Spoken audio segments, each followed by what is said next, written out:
Welcome to the Program Pod, a production from the RCBC Podcast Network that offers a first-hand perspective from an RCBC student, faculty member, and employer. Hello and welcome to the Program Pod, a production of the RCBC Podcast Network where we take an RCBC program and do a deep dive from three different perspectives: faculty, student, and employer.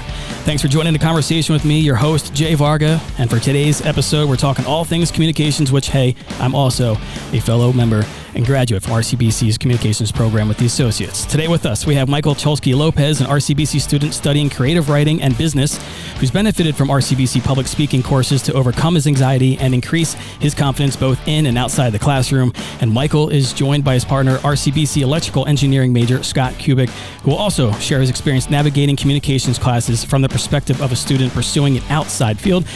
Dr. Erica Osmond, RCBC associate professor in speech and Communication Arts and Vice President of the New Jersey Communication Association, and Greg Volpe, RCBC Executive Director of Strategic Marketing and Communications, and also my boss.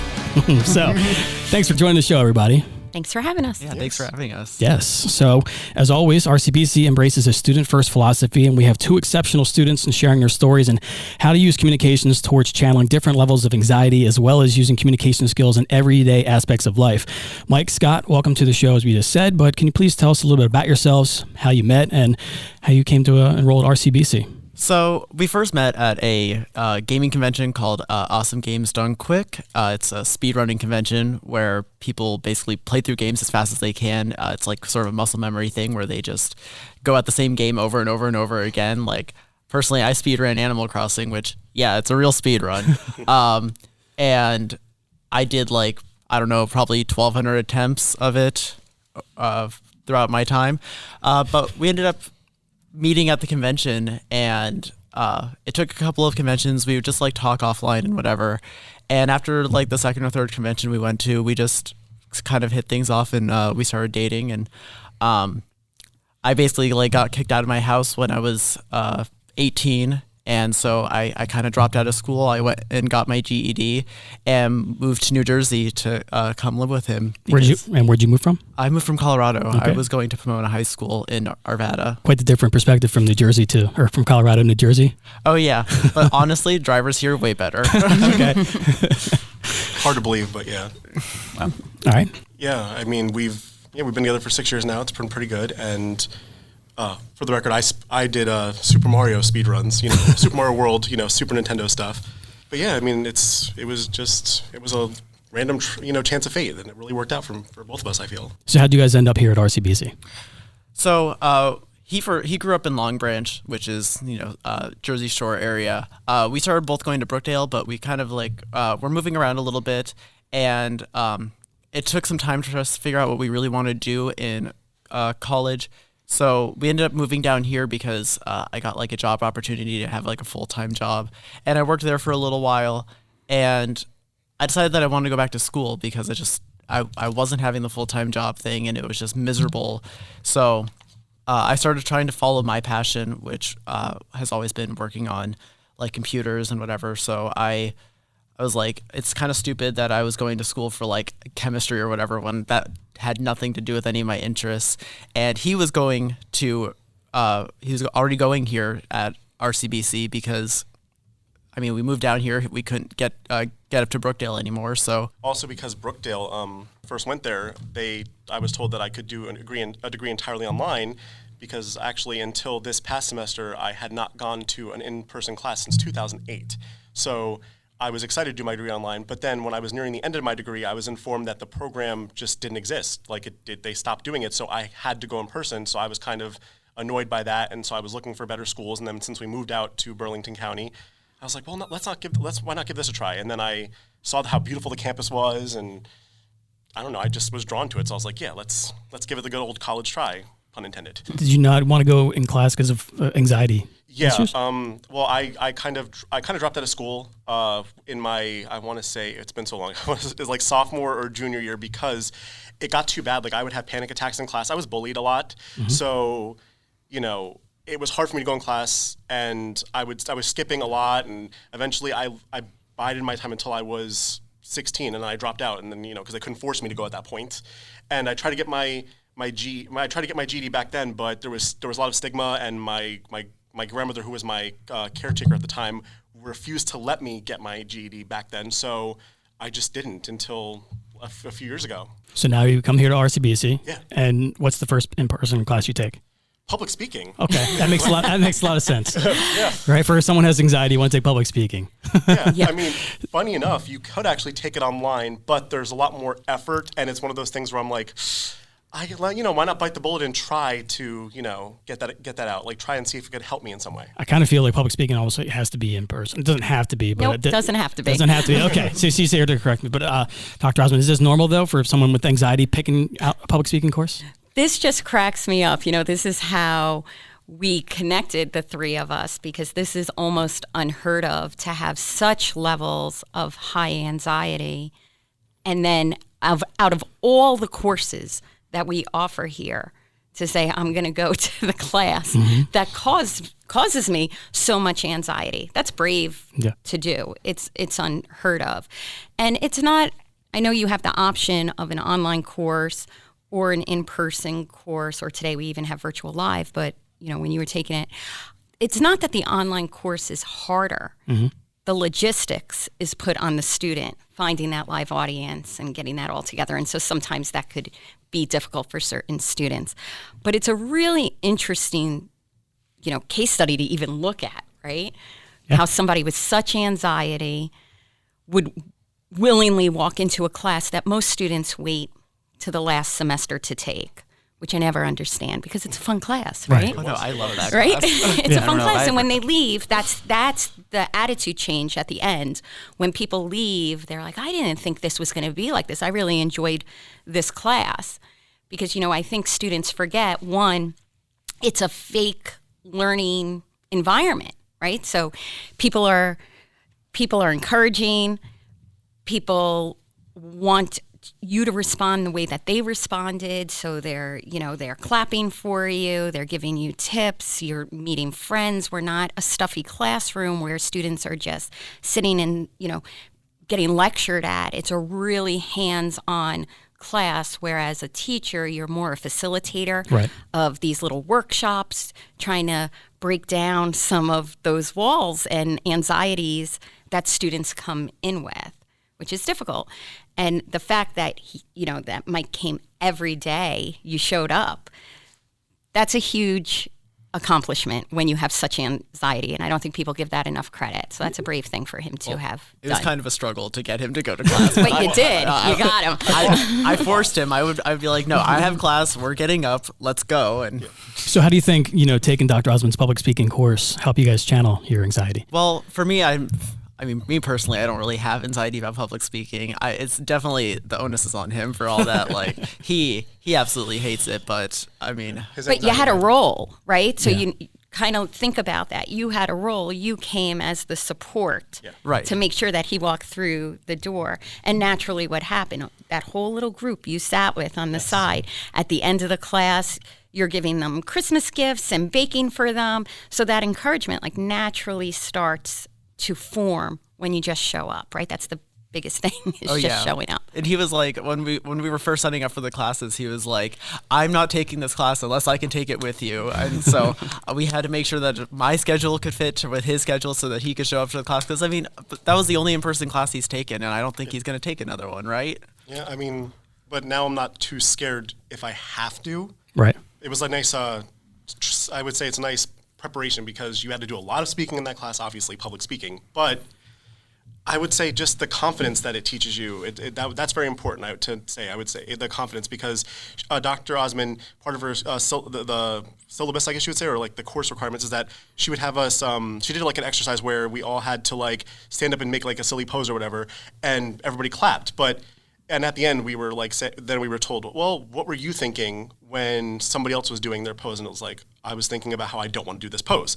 So it was a thing of people aren't thinking about you as much as you think about yourself. And that's important because my anxiety manifests as extreme paranoia. Like I always feel, no matter where I am, I feel like everybody is looking at me and dissecting me. So to do that exercise, it made me feel so much more comfortable than I ever could have been in that class because of that experiment. Right. And it's kind of amazing how much anxiety or public speaking fear is instilled in almost everybody. You know, I mean, from someone that you were terrified, but even myself, like I majored in communications and I went out and did commercial broadcasting. I was in the public doing a lot of this stuff, but yeah, here I am teaching at RCBC, and I would start getting almost a panic attack or an anxiety before speaking to my class, mainly for the first time, but even a couple of times to get over it. And I would have to walk around the building just to kind of get a couple breaths and psych myself up. And I don't know why, I don't know where the fear came from and stuff, but as soon as I started talking, 2 minutes in, I was fine. I was good to go. But it was like, but that fear getting up and getting ready to go. And I'm the one teaching to the class. You know, I'm the one. It's so normal. People don't realize how normal it is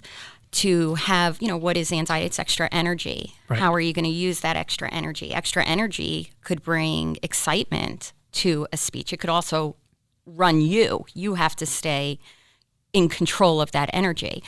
But, we speak about this in the class, but public speaking anxiety or any anxiety and intelligence have nothing to do with each other. You could be a super, super, super smart person, and when that anxiety hits, if you allow it to take over you instead of you having control of it, you're not going to be successful. So it's about even what you said, like why was I so nervous? Right. I'm teaching the class. I'm the expert up there. Why am I so nervous? Nerves are not necessarily a bad thing. When we don't care, then maybe you wouldn't be nervous, but you cared about the reaction. Yeah, so there's absolutely. a little more at risk there. And one of the things that we speak about in the class is changing that mind frame, right? Where we don't look at a speech as something dreadful, but we look at it as an opportunity. When do you have an opportunity of people sitting quietly, willing to give you the floor to hear what you want to say? That's power, right? So you really need to think about something that's important, that has value, that you could almost, kind of think of it as, I'm gifting this thing, this idea that I have to the audience who's in front of me. And yes, they're going to judge us, and students are always scared that I'm going to be judged, but they should be judging you, because if they're not, you're not engaging them. Right. So there has to be this common understanding that an audience member will be respectful and be willing to listen, but that at the same time, at the end of the day, we're going to respect if they're going to accept or reject our message, right? Right. But if they're judging me, they're listening to me. So it's a whole, you have to shift the way you see those scary things, because as a speaker, I read nonverbals, right? So I always say, if I can live in another lifetime and have another career, I'd want to be like a behavioralist or something. I like reading people, but I read people. And when I see them judging, they're thinking something through. Something I said made them think. And that's what public discourse is about. It's that exchange of ideas. And it's a mindset. And when you could respect that and have like the general ground rules, it's not as scary as people think it is, right? And we tend to show up, because avoiding, just like anything else, the more you do it, the better you'll become at it. Absolutely. Right? So getting kids there, getting anyone there, that's the challenge. Well, then you also have the dreaded Rate My Professor website, and then for Professor Osmond, they're like, she's such a harsh grader, and it's so hard. I had to drop the class because I was so scared, and I'm like, I don't know. I found that class to be so easy. It was just like, write your little script, and then do your research. And honestly, the thing that I was the most scared of was if I saw other people slowly pulling up their phone to see if they could not pay attention while you're doing your speech, because people not caring is way worse than people being engaged in what you're saying. Yeah, you felt like you lost the room of the conversation. Yeah, it felt pointless at that point. Yeah, because you're like, well, why am I even up here? But so how, again, you talk about the fear and channeling, or not fear, it could be energy and all that stuff. What are some good ways for people that might be having their anxiety one way or the other before they're getting into a public speaking? Dr. Osmond, do you have? Yeah, so you mentioned one of them, movement, right? You could look at athletes, before there's something you care about and you want to have a good outcome of whatever that is, just a little bit of movement to be in the moment, right? If we move, we're not trying to memorize what we're saying. It's more conversational. We teach extemporaneous speech courses. So that means they're not manuscript. They're not word for word. They're not impromptu. They're very well planned, but in a very conversational way. So it's more like a business speech type of vibe that you're getting. You want to connect with your audience. The biggest part of public address is human connection. So you have to find a way to connect with them, which means you need to be in the moment so that it's real and you come across authentic, right? Another thing you could do, we actually watch a TED Talk in my class by Amy Cuddy. She does research in power posing. Power posing is really an interesting concept, and it tends to work. It's when you try to make yourself very large, very big, right? So think about like when they say like if you're getting attacked by an animal, like make yourself big, right? And maybe they'll go away. So this concept is to stay in your office or to go into a bathroom and pose in a very powerful way before you walk into whatever that high stakes situation is, and that should kind of ease you, right? You're going in with a greater confidence. There's also research that shows just thinking about things that are happy times in your life, it just eases that heart rate that you might have, that sweating feeling. And then, of course, just doing it. The more we do something, and that's part of Amy Cuddy's research, which is real interesting. She really believes, and I agree with her, the fake it till you make it philosophy. Fake it till you make it, right? So the first time you taught a class, you might have thought, oh, do I really belong here? Am I as good as my peers, right? And the next time you taught a class, you might say, well, that didn't go that bad. Let me try again. And you still might feel uncomfortable saying, I'm a professor, right? But eventually, if you keep faking it, you become it, right? And the whole thing of power posing and faking till you make it is, one, that power posing is self-talk to yourself, and two, the fake it till you make it is that idea that if you do something enough, you become that something. And so, the great example that I always give is when I got my doctorate degree, you feel like a fake, right? You're like, I teach a very soft skill kind of concept. I'm not an engineer. I'm not some great philosopher. Who am I to say Dr. Osmond? Like, it's to this day, it's odd. But with time, you realize, no, I've earned that. So you fake it until you become that. And then one day you just kind of wake up and you're like, I do have this expertise. I have something that I can offer my students. And I take my job really, really seriously because I feel really fortunate to do what I love, and not everybody gets the opportunity to do what they love. So I'm very, very well aware of being fortunate like that.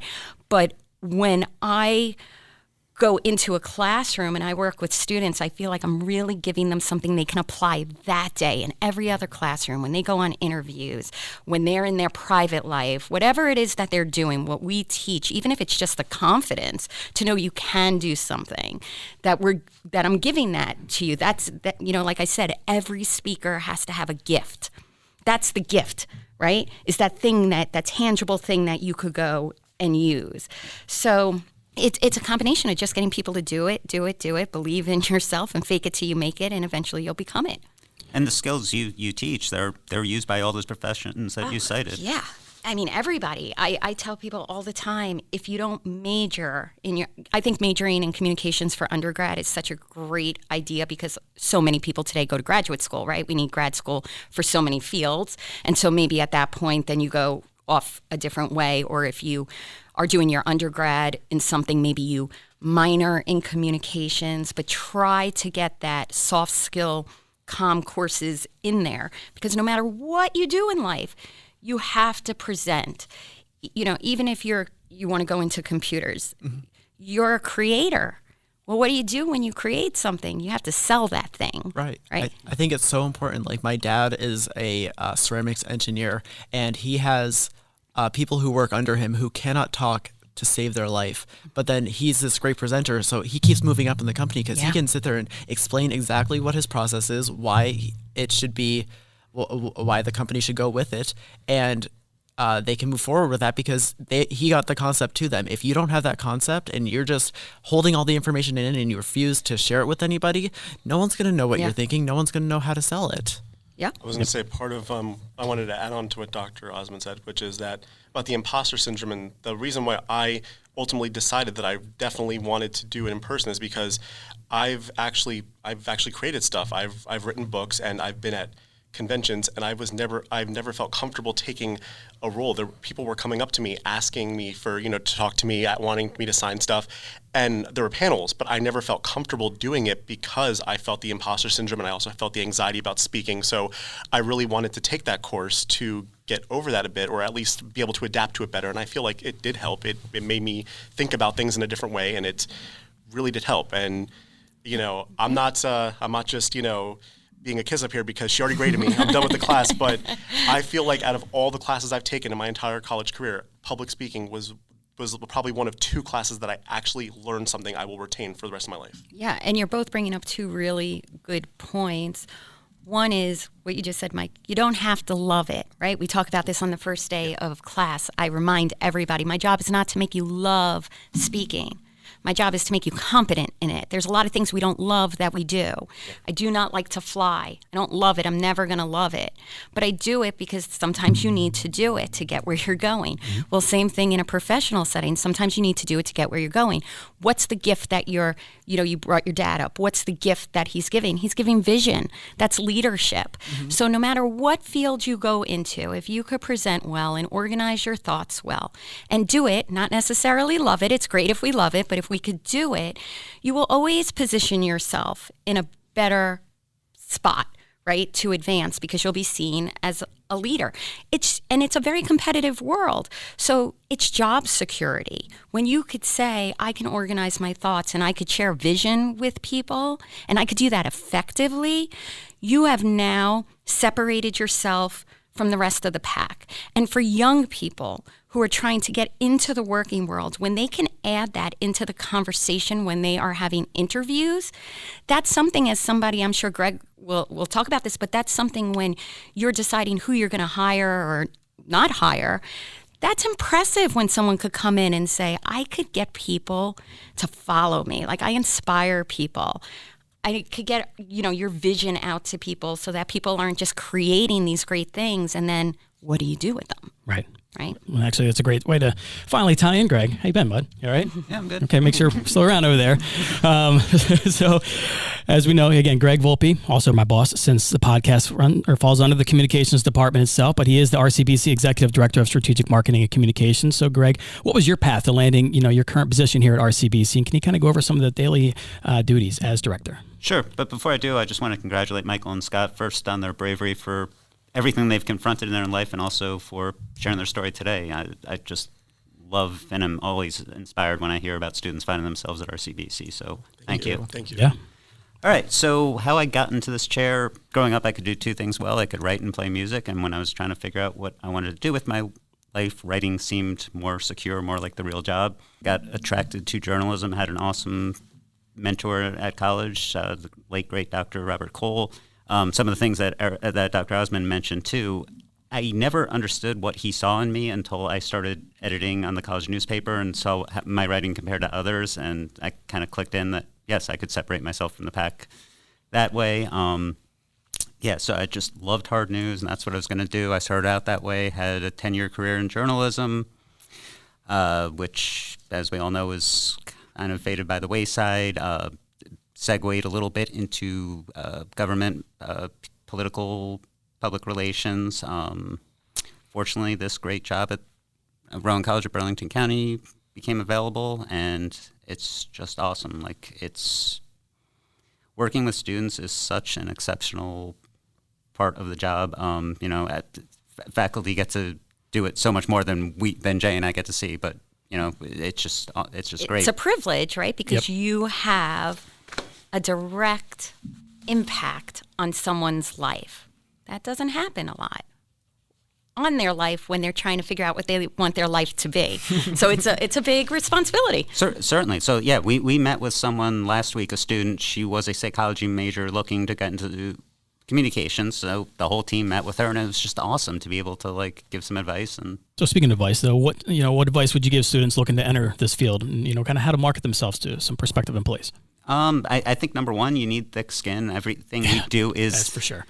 is out there for the public to see, criticize, and people are not shy with their opinions. So that is true. Not in the social days, not in the social media ways as well. So yeah, and adaptability. I mean, we're like on year 3 of COVID now. It's every day is a little different. Our lives changed 3 years ago, and they continue to change every day. So much of what we do now is COVID communication. I mean, Dr. Osmond and I have interacted a couple times on, how we're communicating to the college about just policies, procedures, just things like that.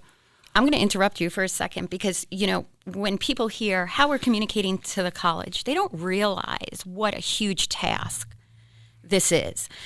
You have to think of this as an organization, right? So one side is, of course, learning classes, but the other side of a college is business, right? So think of it as an organization and think of how large that organization is when you really sit back and think about a college. And Greg's job is to make sure that everybody's getting the same message. Think about in our little class just trying to get, the same message across when you were a kid in that telephone game, and by the time it got to the last person. Now think about his job, different campuses, many, many people, high-level people, low-level people, everything in between, and having that consistent message. So think about how much strategic planning and thought process and word choice and making sure you never offend anybody in that writing. Think about how difficult that is. I don't envy you at all.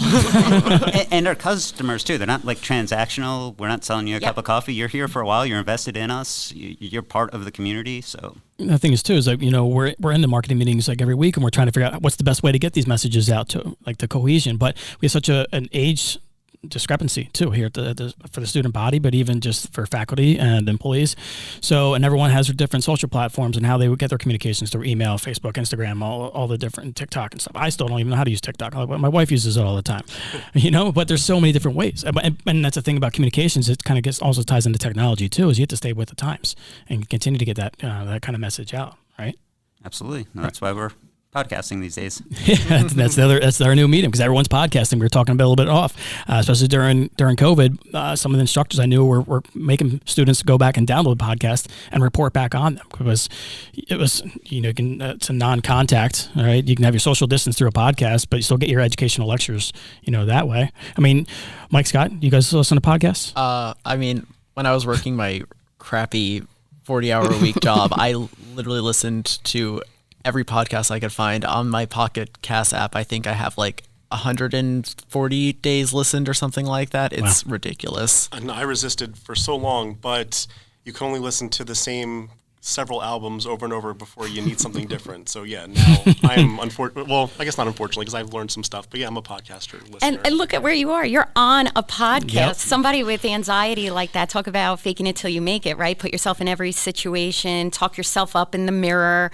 I can do this. I am this. I'm going to go and do this thing. Right. That's what you're doing right now. I think it's an insane story. Like I love this story because it's so unheard of, and I'm running a conference in March, and they're both going to be on a panel with me. Yeah. Who in a million years thought, right, when he said to you, I'm going to take this class in person, would think that he would even be willing to sit with us today. So I said, talk about the 10-year challenge, right?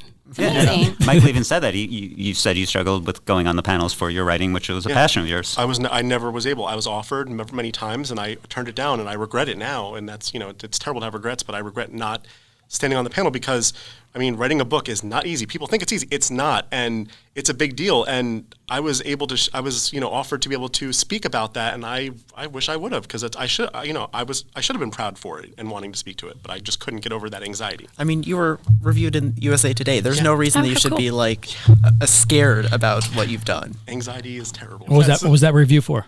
It was for one of my novels. For the novels, awesome. Yeah. Look at that. He's writing it down. You know, Greg is coming. Success story coming. Here we go. Angela will be in touch. So actually, I was going to bring it up in a little bit, but the conference itself, what is this conference? How can people... So it's the New Jersey Communication Association. We have a yearly conference. It's really interdisciplinary, and this year, I think this is fitting. It's really ideas around civility is the main theme, but that's far and wide. So one of the panels, like we're going to be sitting on, is going to be about course design, and we're talking about how do we make course design so that students aren't so anxious. A lot of times, if every teacher does something different, students could be very anxious. When you have somebody like Mike who's already anxious, this could cause people to withdraw. It could cause people just not to show up, right? So just like anything else, you need them to show up. But if navigation becomes such a roadblock, sometimes that doesn't happen. So that's one of the things, because, that's one of the topics that we'll be talking about, because that goes into civility, because sometimes when that doesn't go right, there's some conversations that don't go right after that, right, on the student side. So really anything communication-based, which is everything. Yeah. There's no discipline in this school that doesn't have to communicate their thoughts. So it's a nice little small conference, a statewide conference. It's with 4 and 2-year schools. Due to COVID, we are moving it fully online this year. It's free to students. So we're really hoping that students will log in and see what do teachers do on the weekend. If you want to get into academia, there's more than just teaching your classes, and it's, talking about your passions. And then again, we could research our passions. We could have our own ideas behind our passions, but if we don't share them with people, pedagogy never changes, education stays still. So that's a big, big part of my field, right, is making sure that classes remain engaging and interesting. And the only way to do that is to the sharing of ideas. It all goes back to communication. So anything that anybody, if students have anything to offer, if professors have anything to offer, you could put a proposal in. And I think, Greg, you guys did put the information on. If it's not, we will. I believe it is. I believe it's on our website. And that was my follow-up question for Greg. Yeah. We're I'm sure it'll be out there on our social channels, maybe even TikTok. I don't know. But, Mike Scott, I guess because of Dr. Osmond's public student course, you guys are ready for this panel now, right? Oh, well, I think so. Where's that confidence at? I'm excited because I think I'm viewing it as more like it adding more tools to my repertoire. It's like a stepping stone to get better at speaking on eventual, because I do want to speak at panels at writing conferences. Sure. I think this is going to help me better, Yeah, I think so. And it's just great. Again, going back to the whole concept of this episode is not just necessarily anxiety, but it's the communications and the broadband field that is communications. When you're talking about you're getting a creative writing, you're teaching it right here. I'm doing some of the podcasting and I had a radio background. Greg's doing all the communications for the college and all that material that's kind of going out there. But Dr. Osmond or Greg, did you guys want to kind of add to maybe, someone's listening right now that's thinking about getting into communications, kind of, other various employment opportunities or what kind of communications career can bring? Sure, and going back to that conversation we had with the student, and this goes along with the lines with what Dr. Osmond was saying about how communication is inherent in any position, it's also inherent in any kind of sector, field, company. If a good communicator can be hired just about anywhere. Every company has either a social media arm, internal communications, external communications. You have a lot of options with communications. Absolutely. Corporate training, teaching, writing. People who go into law, a lot of times they'll minor in communications. Obviously, they're going to be better at their job if they could persuade. Of course, yeah. There's no job that I could think of that doesn't use these skills, which is why it's so funny to me that when people hear communications, right, as a fellow communications people, they almost poo-poo it, right? Like, oh, that's easy, soft skills. But there's a lot of people who are not good at those soft skills. Right. And you use them every single day in every facet of your life, right? In your personal life, in your civic responsibilities, your professional life. It's used everywhere. And we really don't put as much of an emphasis as society probably should put on communication skills. And yet, if you look at research and you look at new employers and you say, what is the thing that people should have that they don't have enough of coming out of college? They go, oh, we need better communication skills. And people spend millions and millions of dollars a year on professional development to try to catch people up, which should tell you that it's something you can market yourself with. It's sellable. And we also offer it here at RCBC for employers at often at no cost to them through our workforce development programs. Excellent. Yeah, it's such an underrated skill itself. Does anybody else like to add anything before we go to wrap it up? I'm figuring we can talk a long time. Oh, sure. No, I just say I think that personally, if you're going to be taking a public speaking class, it's not as bad as you think it's going to be. I really think that you should take it in person, especially because one of the requirements is like find 8 people to be in like a Skype call with. I don't know 8 people. They're not going to listen to a 6-minute speech. And I really would recommend taking Dr. Osmond's class because, again, she already graded me, so not kissing up. But she is amazing. Like she really, I've never seen her like dismiss somebody. She always helps you find what you're trying to say, and she's always very just respectful and encouraging, and that is a lot. I look for that in a teacher. Oh, I should have gave you like 10 more points or something. Right? No, but I don't want to discourage people from taking an online course or a virtual live course because you didn't take it, so you don't know how that course works. Fair. But today, a lot of meetings are done through computers, right? So companies save money by not sending you places, COVID. And so learning in that realm is good for certain types of people, right? I'm glad you took the course in class because with that high anxiety, you might have not logged on as often. Yeah. It's easier to avoid, right? But for other people who maybe have some experience and don't mind that kind of setting and see value in it because of what their professional goals are or what they're doing, that could be a really good course as well. And if I recall correctly, I can't remember the student, but I know that someone has said they've taken their online speech course with you and they were raving about it. Oh, thanks. That's nice to hear.